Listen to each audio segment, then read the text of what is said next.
La primera que tengo es qué tanto puede influir en el puntaje de un estudiante que aspira a la Universidad Nacional el que ya tenga definida su carrera. Pues para mí ese que ya tenga elegido qué quiere estudiar juega en dos momentos, antes y después del examen. Antes porque el tener elegido la carrera a la que se quiere presentar pues es una gran ayuda, porque ayuda a establecer la meta, el objetivo.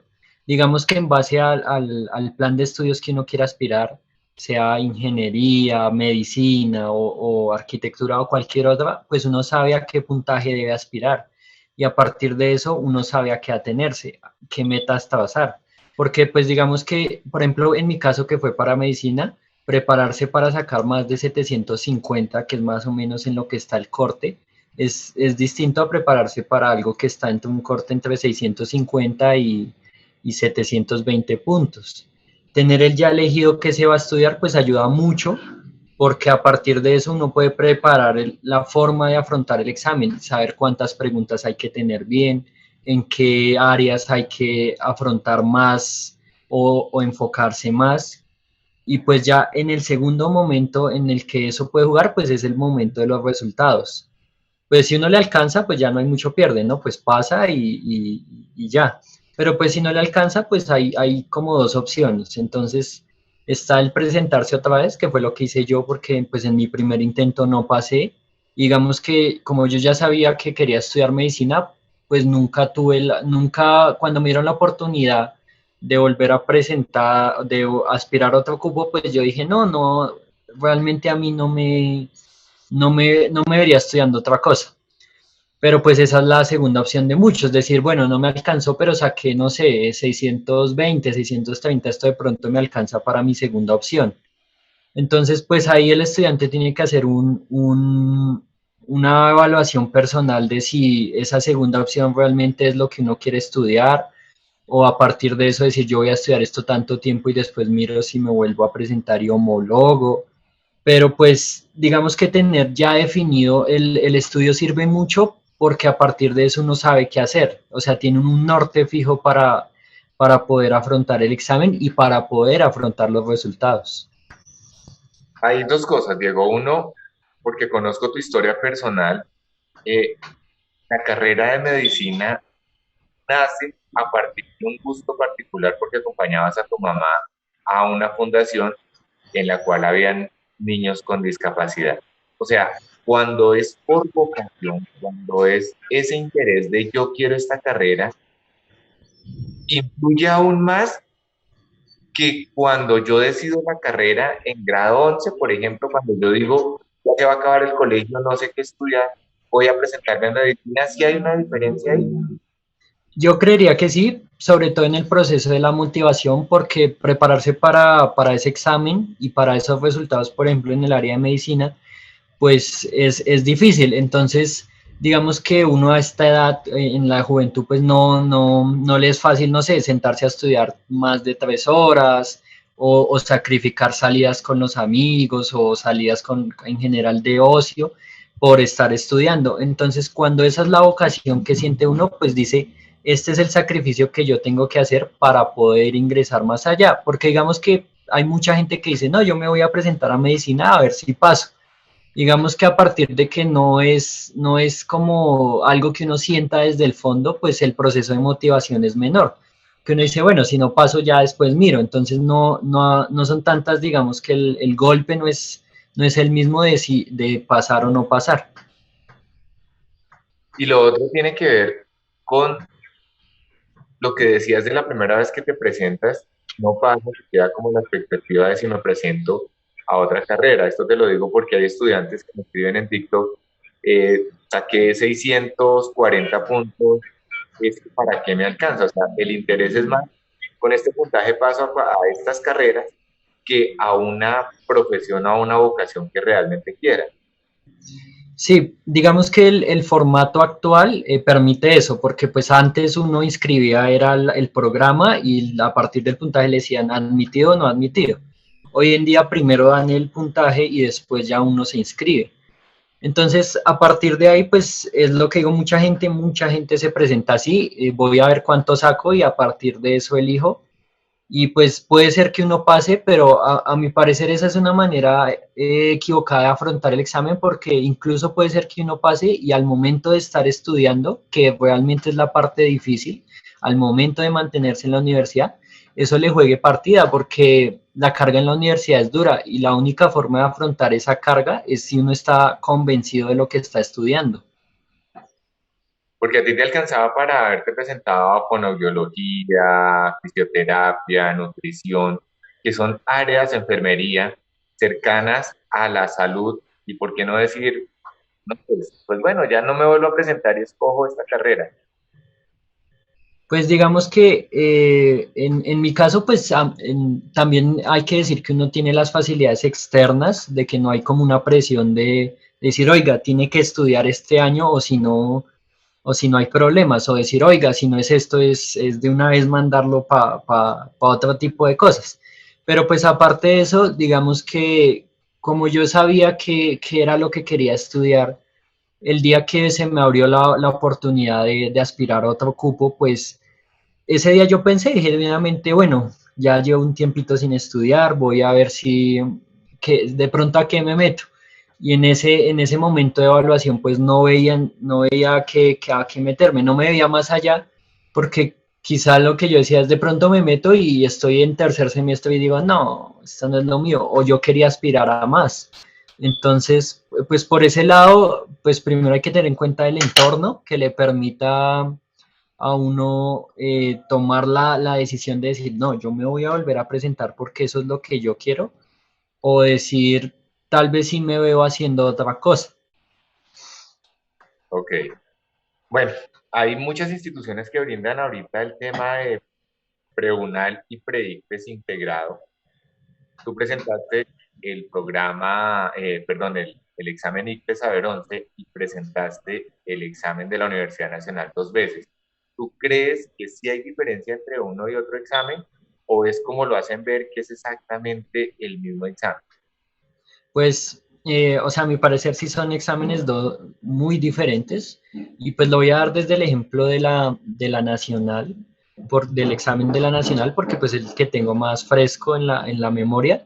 O sea, primero está el tema de las temáticas. O sea, generalmente digamos que como se venden estos programas, es decir, el de la nacional es el más difícil, abarca temas más complejos, entonces como que abraza al ICFES, como que usted está preparado para lo más difícil, pues entonces en el ICFES eso va a ser un paseo. Pues a mí me parece que primero desde ese aspecto uno llega al ICFES sobrecalificado y aunque no parezca, me parece que puede llegar a ser contraproducente. Pero lo que a mí me hace pensar que la preparación no es la misma es, más allá de las temáticas, la estructura del examen. Entonces, en el ICFES hay más preguntas, hay inglés, en el de la Nacional son menos y hay análisis de la imagen. Y lo otro, en el ICFES son 2 sesiones y en el de la Nacional son las 3 horas y media seguidas. Y aunque no parezca, pues estar 3 horas dándole al examen seguidas es desgastante, cosa que es distinto a hacer las 2 sesiones del ICFES, que uno va, que uno almuerza. Entonces, creo que una de las claves que la gente no maneja en este tema es que al examen, más allá de estar capacitado en los temas, hay que estar capacitado en cómo es la estructura del examen y cómo se afronta esa estructura. Porque prepararse para el examen de la nacional es prepararse para otro tipo de estrés, sobre todo en el tema tiempo. A mi parecer, el examen de la nacional es un examen que está hecho para que usted se gaste las 3 horas y media. O sea, máximo le sobrarán 10 minutos, pero porque usted haga las cosas muy bien. Y en cambio en el examen del ICFES generalmente tiende a sobrar tiempo, porque como es un examen generalizado para todo el nivel educativo del país, o sea, está hecho para cubrir desde las falencias más grandes hasta el estudiante más capaz. Entonces son dos exámenes muy distintos. La gente que se quiera preparar para la nacional debería descartar el tema del ICFES y la gente que vaya a hacer ICFES, pues subirse a una preparación para el examen de la nacional, pues digamos que es meterse mucha información en la cabeza que puede ser que no vaya a usar y que entonces no le sirva de mucho. Cuéntanos, ¿qué hay que hacer, Diego, para sacar ese puntaje? Pues es un proceso, precisamente por eso uno le dicen que empiece su proceso de admisión. Entonces, creo que lo primero es eso, o sea, es duro porque yo lo experimenté, pero es importante que uno se dedique una tarde, un día, una semana a escoger un plan de estudio, o sea, a decir yo quiero estudiar esto, porque lo primero es trazar una meta, o sea, uno no puede conseguir un objetivo sin tener la meta clara.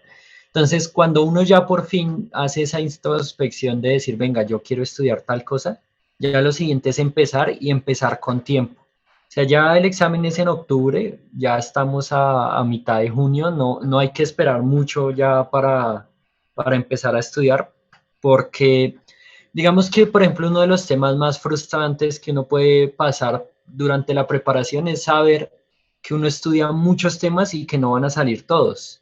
Entonces uno dice, venga, pero yo, ¿cómo me meto tanta información? Porque pues como uno no sabe cuáles son los temas que van a salir, entonces uno tiene que estar preparado para todos los frentes.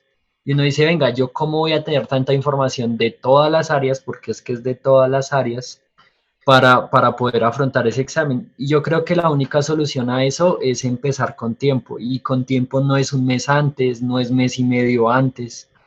O sea, ya incluso faltando 2 meses, ya la presión es bastante. ¿Por qué? Porque es mucha información y la única forma en la que eso entra en la cabeza y fluye es que se haga paulatinamente, porque quizá haya mucha gente que sea capaz de, en un periodo más cercano al examen, meterse en mucha información y poder retenerla, que finalmente es lo que más importa. Pero el día del hacer el examen, y creo que es algo que me pasó mucho mi primera vez, es que así uno no lo siente, no está estresado. Y eso le produce a uno una serie de bloqueos mentales que o no hacen que la información fluya o hacen que uno no se dé cuenta de las cosas que pone el examen para confundirlo. En este examen, cuando lo iba haciendo, me di cuenta de muchas más cosas que no vi en mi primer examen. Más cascaritas que, pues, entre comillas, son como las trampas que le ponen las preguntas para ver si se equivoca, más cositas específicas, y eso lo hice porque estaba más confiado en lo que había estudiado, porque lo había hecho desde un tiempo más anterior. Entonces ya una vez que uno empieza a estudiar con tiempo, porque hay que empezar a estudiar con tiempo, pues también es definir las áreas de prioridad y cómo se va a afrontar esas áreas. Pues yo en el examen no tengo como esa mentalidad de que hay áreas un poquito más como que valen más puntos o menos puntos, porque finalmente en el puntaje que tuve yo, la clave no fue de tener 3 áreas en 17 y el resto abajo, sino tener más o menos todas por encima de 12. Entonces, pues obviamente dependiendo de las capacidades de cada estudiante, hay áreas que se le dificultan más o menos. Entonces a esas áreas hay que dedicarles tiempo, pero eso no quiere más tiempo, pero eso no quiere decir que al resto de áreas no haya que dedicarle tiempo. Porque el ejemplo más grande que yo he visto es el tema de análisis de la imagen. Quizá un pensamiento que tiene muchos estudiantes interiorizados es que análisis de la imagen es como la parte fácil del examen, como la parte como el comodín que llaman, así como en el ICFES llaman comodín en inglés. Entonces, mucho de lo que yo hice, entonces ya luego uno ve los resultados y los resultados que quedan como entre el medio, que no son muy bajos, pero tampoco son muy altos, y uno ve y dice en análisis de la imagen tuvo de percentil 10,50, 11. Entonces uno dice, si esa es el área más sencilla, ¿por qué no está sobre 12? ¿Por qué no está en 14? Que eso, entre comillas, ayudaría mucho. Y es porque la gente la descuida diciendo, no, esa es la parte sencilla del examen. Entonces, hay que dedicarle más tiempo a las áreas que uno sienta que más se le dificultan, pero eso no quiere decir que hay que descuidar las demás áreas, porque ese examen literalmente es un todo, y entonces la única forma de tener todo eso cubierto, pues es dedicándole tiempo a todo, y pues obviamente particularmente se tiene que tener en cuenta qué se le dificulta más al estudiante. Porque digamos que cuando uno ve cuánta gente se presenta y cuánta gente pasa, pues uno dice, oiga, uno para pasar tiene que salirse del promedio, o sea, generalmente pasa el 10% de los inscritos, Pues en algún punto eso es atemorizante porque uno dice, oiga, pero yo cómo voy a sobresalir entre 30.000 personas, pero es un poquito más de lo que se le pide, un poquito más. Es dedicarle una tarde o sea, a reforzar los temas de las clases, es decir, oiga, yo con esta información voy a empezar a hacer ejercicios, es aprender a usar la información, no quedarse solo con lo que dice el profesor en la clase, profundizar en lo que uno sienta débil, usar a los propios profesores porque pues no dejan de ser más que un medio para conseguir el fin. Entonces, los profesores seguramente tengan muchos conocimientos y todo, pero si uno no sabe usarlos, pues no le sirve de nada. O sea, uno tiene que preguntar, oiga, profe, yo vi este ejercicio y no pude, o sea, también usar todos los medios que uno tenga a su disposición para poder obtener un buen puntaje. Y ya dentro de las cosas específicas, pues está qué cosas pueden hacer para practicar el examen. Y pues las dos opciones que hay siempre son los exámenes anteriores y el DIPA. A mí el DIPA pues siempre me ha parecido es una buena herramienta, pero tiene una falencia importante y es que no es, ¿cómo decirlo? Como una prueba real de lo que va a ser el examen que uno va a presentar. Entonces, para mí lo mejor que le puede ofrecer el DIPA es la forma en la que le dan los resultados, que le dan los percentiles, que le dan. Entonces, a partir de eso, creo que yo usé más el DIPA para decir, oiga, este 14 punto algo representa tantas preguntas bien de tantas, y a partir de eso decir, oiga, yo tengo que tener más o menos, creo que las cuentas que hice era tener más o menos por encima de 90 preguntas bien, o tener un mínimo de fallos entre 30 y 20. Entonces, eso es lo que le puede ofrecer a uno el DIPA. ¿Por qué? Porque el DIPA, o sea, el DIPA es real la primera vez que uno lo presenta, porque ya luego empieza a mezclarse y entonces yo ya hice estas preguntas, este texto ya lo manejé. Entonces, ya uno en su tercer intento, cuarto intento saca 720, 730 y uno dice, uy, qué buen puntaje. Entonces eso llega a confiar mucho al estudiante y así no parezca, pues desde que uno ya tenga una idea previa de las preguntas, ya no es real la experiencia, ya como que ya no es como la misma dificultad que se puede ver en el examen. Ahora, los exámenes anteriores me parecen un ejercicio genial porque los que están solucionados son los que más ayudan porque pues digamos que en áreas como análisis textual y eso, si uno no sabe la respuesta que es, pues realmente hacer el ejercicio no es muy productivo. Pero esos exámenes tienen una dificultad alta, los exámenes más anteriores tienen una dificultad bastante elevada y eso solo los hace una vez. Entonces, pues yo qué hacía con esos exámenes, ponía un cronómetro con las 3 horas y media y me ponía a hacerlos como cualquier otro examen y ya después los iba revisando con las soluciones que tenía. Entonces, eso sí le hace a uno mucho una idea porque en eso, digamos que yo lo que hacía era contar, entonces dije, uy, tuve 90 de 120 o 70 de 120. Y a partir de lo que yo hice con los DIPAS dije, uy, esto es 700, esto es 800, esto. Pero esos exámenes, como solo es uno, como solo lo puede hacer una vez, entonces la experiencia sí es real y ahí se da cuenta uno de las falencias que tiene uno y de las áreas en las que hay que mejorar. Entonces era pues levantar, ir, pero desde que uno no lo haga con obligación, entonces ya está poniendo más de su parte, porque pues hay mucha gente que pasa eso, lo inscriben son los papás. Oiga, yo le voy a pagar un curso para que usted entre y ojalá entre. Y desde que el estudiante no lo haga por cuenta propia o no sienta la motivación adecuada para tomar el programa, porque finalmente al tomar el programa uno asume que tiene que hacer más cosas que van más allá de ir solo a la clase. Entonces hay mucha gente que va a las clases de cualquier programa y se sienta y ya, y hay unos que sí, pues ni paran bolas, otros que sí paran bolas, pero hasta ahí, porque es lo mínimo que se exige.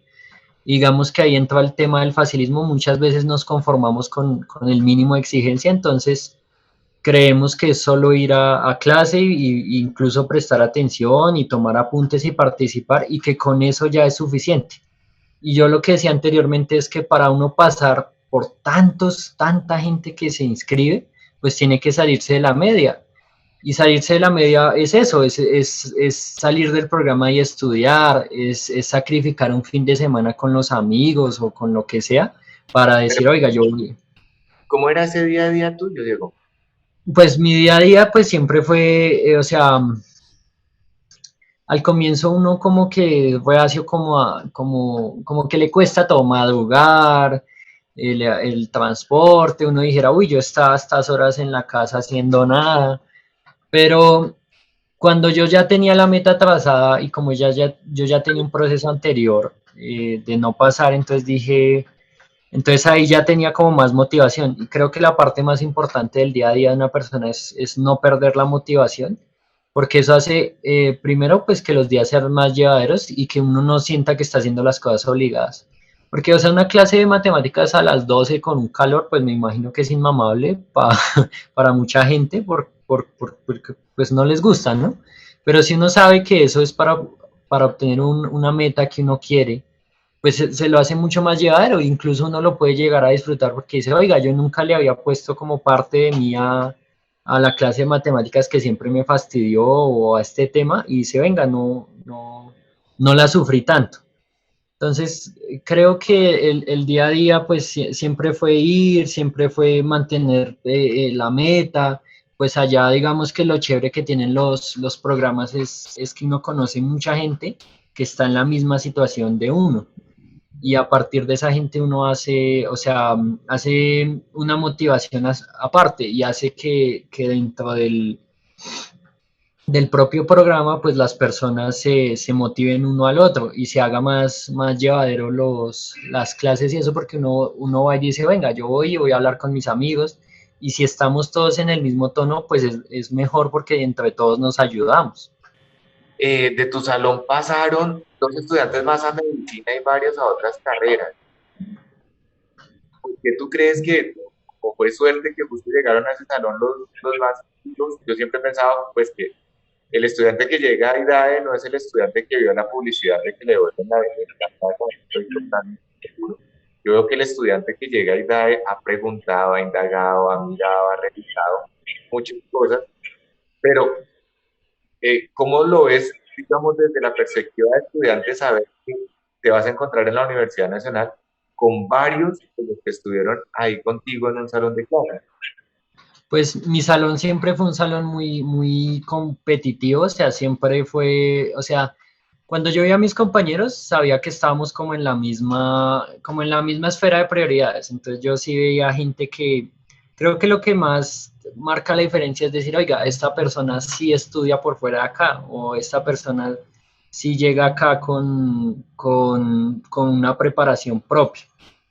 Y, o sea, en el salón, pues, con los profesores y todo, pues se arma un espíritu competitivo, pero sano, porque finalmente a nosotros como jóvenes, eso es otro motivante, la competencia entre uno con sus pares, pues es, o sea, todo el mundo quiere destacar, todo el mundo quiere decir, venga, yo soy el mejor, o sea, pero es una competencia sana. Entonces, en mi salón siempre vi mucha gente comprometida con el proceso de admisión, mucha gente capaz e interesada en lo que estaba haciendo.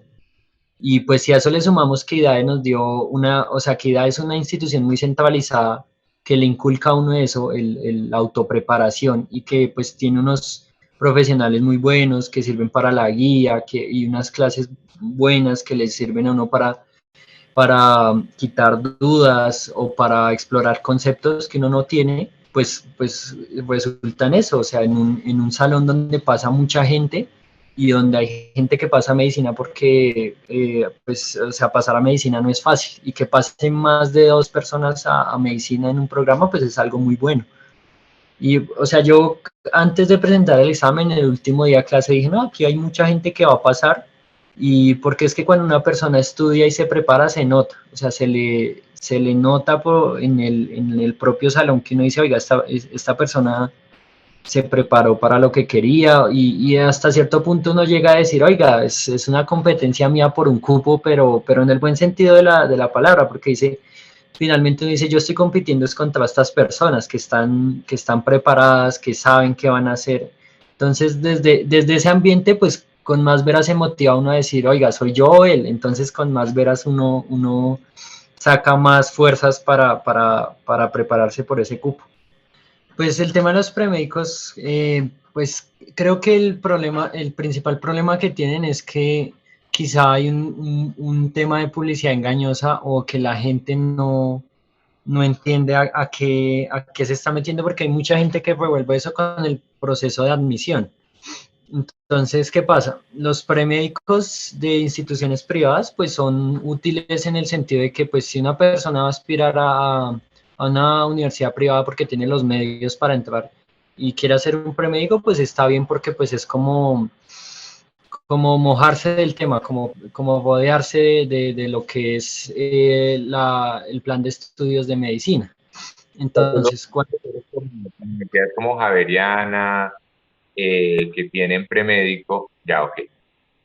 sí, entonces, pues eso sirve para que la persona sepa si eso es lo que quiere hacer o no. Pero pues hay muchas instituciones y yo he visto que tienen el tema de admisión con la Universidad Nacional con premédicos. Digamos que hacer un premédico para la Nacional, mucha gente se confunde y cree que eso es parte del proceso de admisión y realmente hacer un premédico no le va a ayudar ni a entrar porque lo que se ve es distinto y tampoco le va a garantizar un cupo. Digamos que sí, o sea, mucha gente se mete a esos programas y los propios programas se venden de esa forma, pensando que eso es como un complemento más al proceso de admisión. Y en realidad no es productivo en el tema de admisión, porque pues si uno tiene los medios para hacerlos, pues lo puede hacer porque pues si pasa ya va a tener conocimientos previos del tema, pero con mi experiencia diría que es como, puede ser contraproducente porque o sea, uno tiene que dedicarle el 100% es al examen, a la preparación del examen, y eso le quita a uno digamos que en parte tiempo y en parte prioridades. O sea, yo creo que lo principal para poder entrar es priorizar las cosas. Entonces, hacer un premédico para entrar a la nacional a mí no me parece muy recomendable porque, o sea, es otra temática y va por otro camino.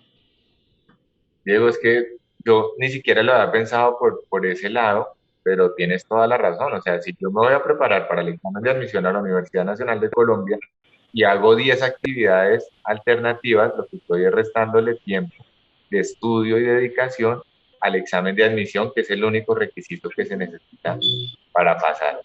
Pues Diego, muchísimas gracias por haberme regalado este espacio. Créeme que es enriquecedor porque hay muchos puntos de vista que tú ves como estudiante y que yo ya veo como grande y me haces caer en cuenta. Espero tenerte no solamente esta vez, sino cuando ya estés avanzado en medicina, que te vuelven tan orgullosos.